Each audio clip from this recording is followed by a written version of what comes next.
Energy, जबरदस्त cooling.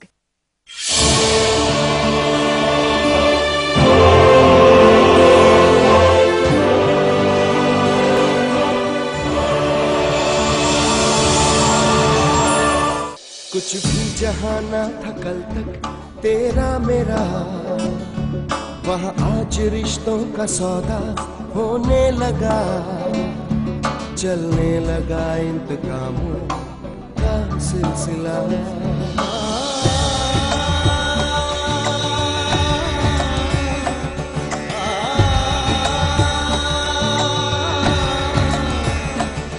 जब आसमानों की ख्वाहिश होने लगे, इंसानियत अपनी आदत खोने लगे।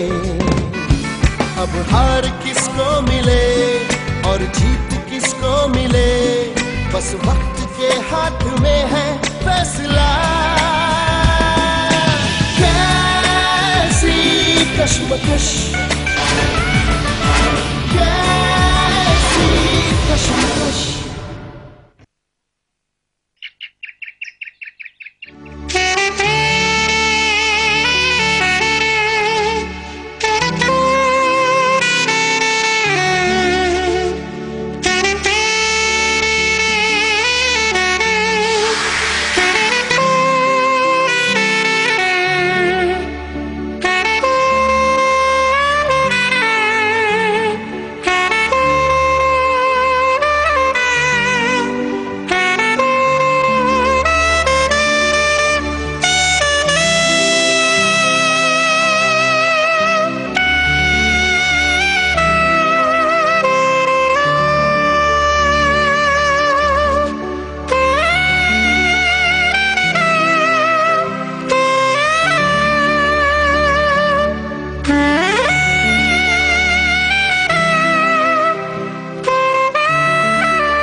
मामा को पता था कि ऐसी कोई सीडी तुम्हारे भैया के पास है, तभी तो उन्होंने हमसे कहा ना।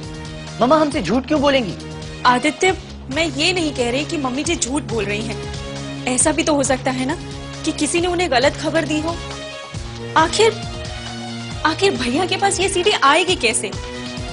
आदित्य, अगर भैया के हाथ में ऐसी कोई सीडी होती भी ना, तब भी वो ऐसा नहीं करते, क्योंकि अब वो जानते हैं कि मयंक भैया से उनका क्या रिश्ता है। तो फिर वो सीडी पुलिस स्टेशन कैसे पहुंच गई पूर्वा? इससे पहले ये सोचना जरूरी है कि वो सीडी बनाई किसने। आखिर कौन है वो जो ऐसी चीजों को कैमरे में कैद कर रहा है? वो जो कोई भी हो, इतना तो तय है कि वो मयंक भैया को फंसाना चाहता है। और भैया भी अजीब है, उन्हें क्या जरूरत थी रिवॉल्वर साफ करने की? और उन्होंने सोच कैसे लिया कि मैं किसी का खून कर सकता हूँ? वो तुम्हारे भैया हैं आदित्य, और जो कुछ भी सोच रहे हैं तुम्हारे भले के लिए सोच रहे हैं। और फिर ऐसे वक्त में कोई भी इंसान सही नहीं सोच पाता है। पूर्वा, मुझे डर लग रहा है कि कहीं तुम्हारे भैया ने अगर... नहीं, साहिल भैया कभी ऐसा कर ही नहीं सकते। मैं कह रही हूं ना आदित्य, इन सब चीजों में उनका कोई हाथ नहीं है। अगर उन्हें जरा सी भी जानकारी होती ना इस बारे में, तो वो मुझे जरूर बताते। पता नहीं पूर्वा, समझ में नहीं आ रहा है किस पे यकीन करूं किस पे नहीं। मयंक भैया तो मुसीबत में फंस गए ना, पता नहीं आगे क्या होने वाला है।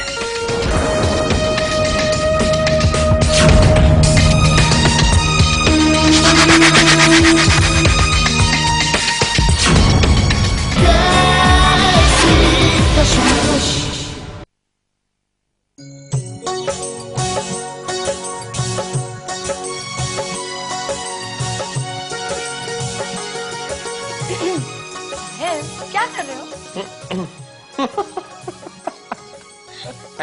तुम तो सच में पागल हो गए हो। तुम्हें बड़ी देर से पता चला। मैं तो तभी पागल हो गया था जब जूनियर साहिल के आने का मुझे पैगाम मिला था।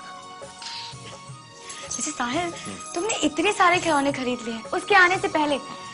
कहीं ऐसा ना हो उसके आने के पहले घर में इतने सारे खिलौने हो जाए कि पैर रखने की जगह ही ना हो। ये सब मैंने इसलिए किया है मेरी प्यारी सी बेगम साहिबा, क्योंकि मैं ज्यादा रईस तो हूँ नहीं कि एक बार में सारे खिलौने लाकर रख दूं। इसलिए थोड़े थोड़े करके ला रहा हूँ ताकि जब तक वो आए तब तक सब कुछ जमा करके रख दूं कि भाई ये सब कुछ और सब कुछ सुन रहा होगा ना। ओह, हाँ, एक आइडिया है मेरे पास। क्या? क्यों ना उसी से पूछ ले कि उसको क्या क्या चाहिए। एक मिनट। Hello hello. अरे साहिल तुम क्या कर रहे हो? पापू बात कर रहा हूँ बेटे से। हेलो पापा बोल रहा हूँ। देखो मैं तुम्हारे लिए सारे खिलौने ले आया हूँ, कुछ स्पेशल चाहिए क्या? क्या? रेलगाड़ी? रेलगाड़ी में ठीक है, रेलगाड़ी ला दूंगा। अभी सो जाओ, नो बदमाशी, गुड नाइट। सो गया। वैसे एक बात बताऊं तुम्हें, उसको इंतजार नहीं होता, लगता है कि बस अब आ ही जा। ये कौन आ गया? कौन? किसका फोन है? हाँ बोलो मयंक। ये तुमने ठीक नहीं किया साहिल। मैंने तुमसे सौदा करना चाहा और तुमने मेरी सीढ़ी पुलिस को दे दी। ठीक है, तुम्हें जो करना था वो तुमने कर दिया। इस वक्त तुम्हें बहुत परेशान हूं साहिल, बहुत परेशान हूं क्योंकि पुलिस मेरा पीछा कर रही है। लेकिन एक बात याद रखना साहिल मित्तल, जिस दिन मैं इन परेशानियों से आजाद हो गया ना, उस दिन मैं तुम्हें तुम्हारी जिंदगी से आजाद कर दूंगा। याद रख।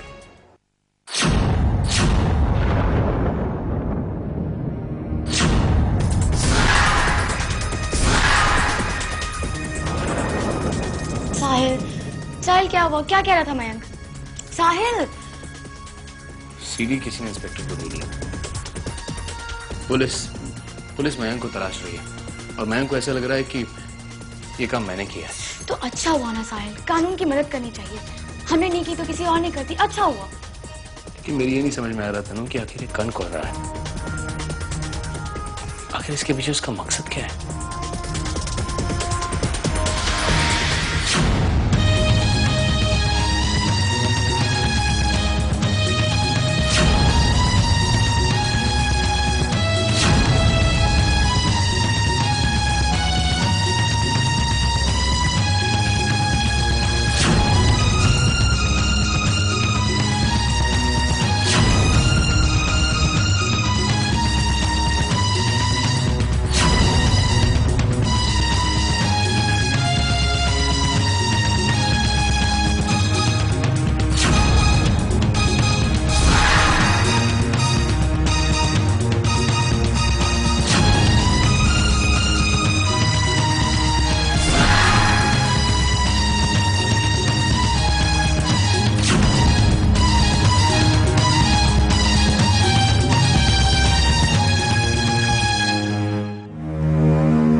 सब कुछ तो ठीक चल रहा था, फिर साहिल ने ऐसा क्यों किया? क्यों? मम्मी जी, पता नहीं कौन साहिल भैया का नाम बीच में लेकर आया है। वो कभी ऐसा कर ही नहीं सकते। मैं उन्हें अच्छी तरह से जानती हूँ। वो किसी का नुकसान करने की कभी सोच भी नहीं सकते। लेकिन मैं इस बात पर यकीन कैसे कर लूं पूर्वा? मैं जानती थी कि वो सीडी साहिल के पास थी और उसने वो सीडी दिखाकर मयंक को धमकी भी दी थी। इस बात से मयंक कितना परेशान था और फिर साहिल ने वही किया जो उसने सोच रखा था। और मयंक बेगुनाह होते हुए भी कातिल बन गया। तुम जानती हो पूर्वा, कल रात से वो घर नहीं आया है, पुलिस के डर से। पता नहीं कहां मारा फिर रहा होगा। अपने भाई को बचाने गया और खुद ही फंस गया। लेकिन तुम तो जानती हो ना पूर्वा कि उसने आदित्य को बचाने के लिए उसने वो रिवॉल्वर साफ की थी। फिर उसके बदले में उसे क्या मिला? कातिल करार कर दिया। क्यों? मेरा बेटा कातिल क्यों पूर्वा, क्यों?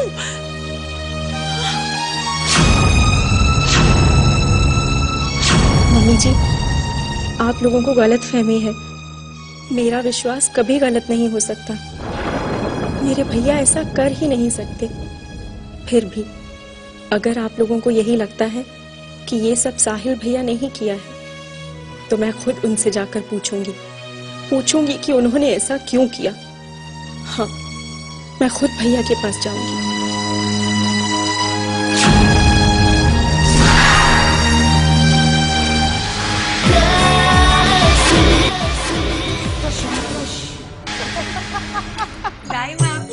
मुझे लगता है साहिल को लड़का।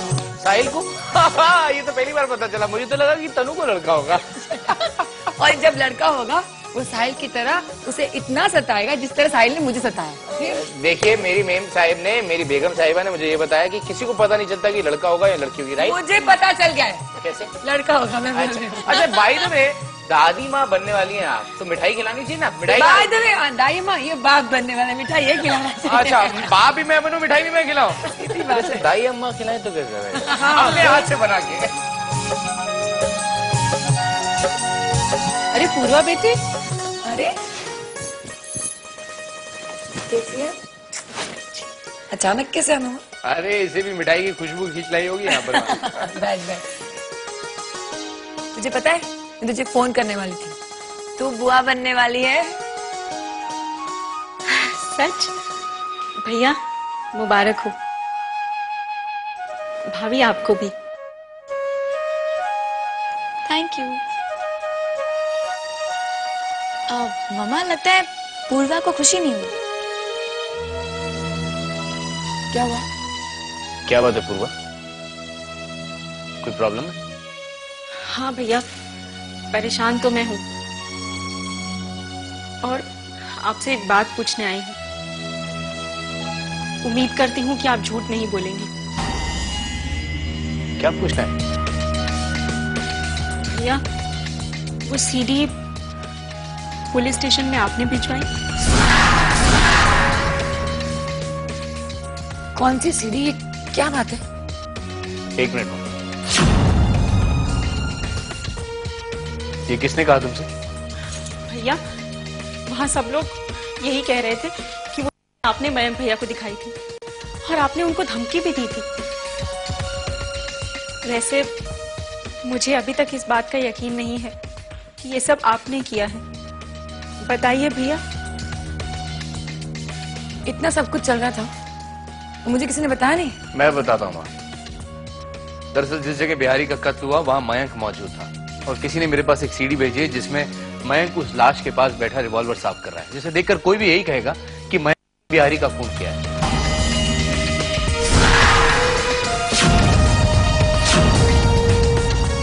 पूर्वा, ये बात सच है कि मैंने ही वो सीडी मयंक को दिखाई थी। धमकी भी मैंने ही दी, लेकिन धमकी को सच करने की कोशिश भी नहीं की मैंने।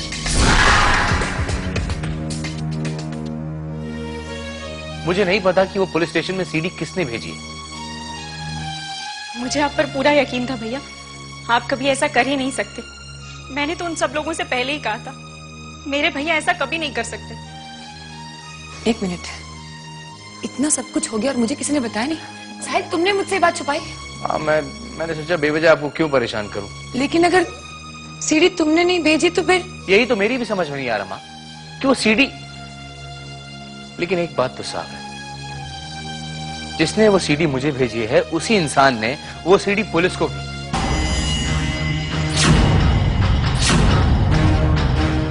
पूर्वा, वहां जाके प्लीज सबको कह देना कि वो सीडी मैंने पुलिस स्टेशन में नहीं दी है। भैया, मैंने तो ये बात उन लोगों से पहले ही बोल दी, पर अब उन सब के दिमाग में ये गलतफहमी बैठ चुकी है। और उधर पुलिस तो मयंक भैया को कातिल मानकर उनकी तलाश कर रही है।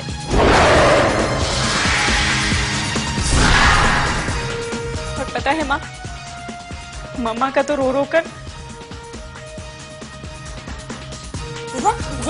माँ, क्या बेटा मैं पानी पूर्वा।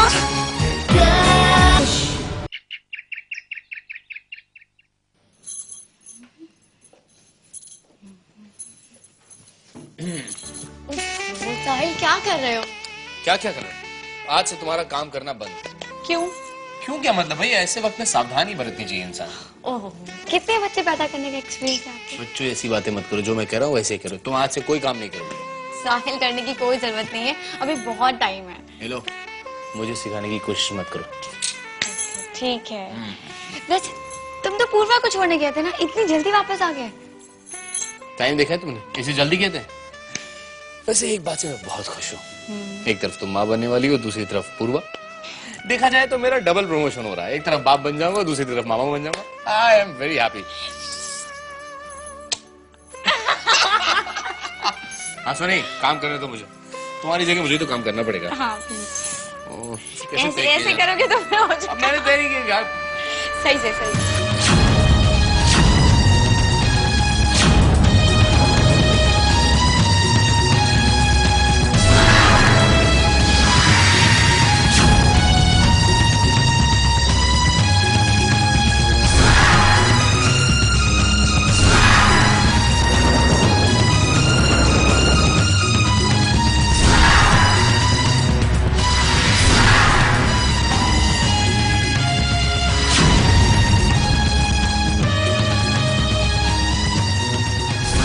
जितनी कोशिश हो सकती है कर लो, बाद में अफसोस न रह जाए कि कम कोशिश की। बोल लो, बोल लो, कुछ ही दिन बचे हैं, क्योंकि कुछ दिन बाद तुम बोलने के लायक भी नहीं बचोगे।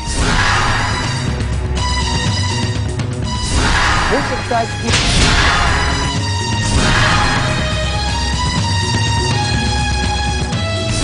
तुम हो जो मुझे फंसाने की कोशिश कर रहा है। ना ना, कोशिश नहीं, तुम ऑलरेडी फंस चुके हो।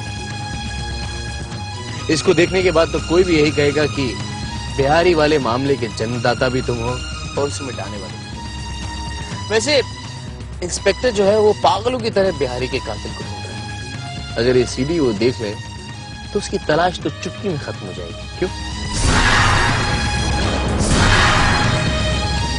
अगर सीधी तरह नहीं मानोगे तो मयंक चौधरी, मेरी सलाह मानो तो अपनी कोरी धमकियां अपने पास रखो और यहाँ से चलते बढ़ो। कहीं ऐसा ना हो कि तुम्हारी आजादी आज ही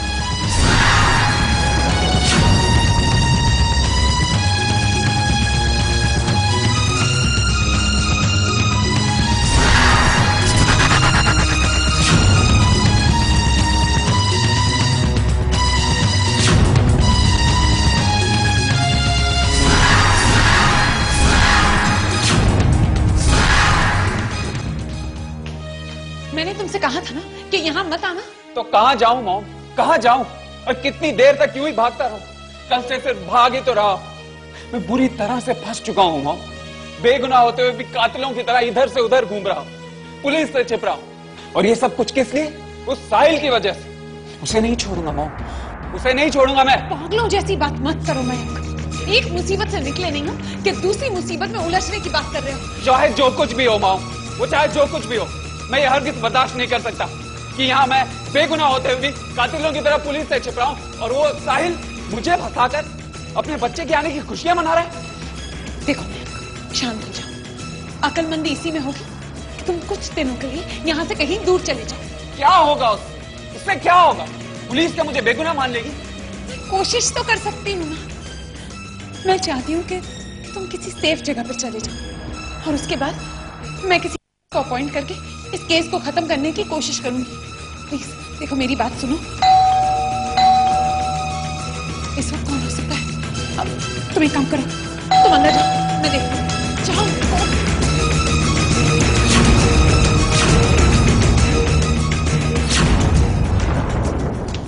इंस्पेक्टर साहब, आप यहाँ? मैं कहकर गया था कि मयंक आया तो उससे कह दीजिएगा कि खुद को कानून के हवाले कर दे। मगर आप लोगों ने मेरी बात नहीं मानी। अब मैं खुद आ गया हूं उसे खोजने के लिए। वो कल रात से घर नहीं आया। अगर वो आ जाता तो मैं आपकी बात उसे बता देती।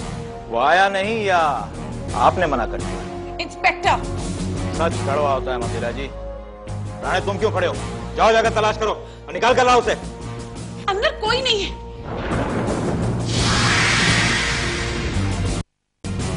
वो यहीं पर है मंदिरा जी, थोड़ी देर पहले यहाँ आया है। आया है ना? मैंने आपसे कहा ना, अंदर कोई नहीं है। अभी पता चल जाएगा।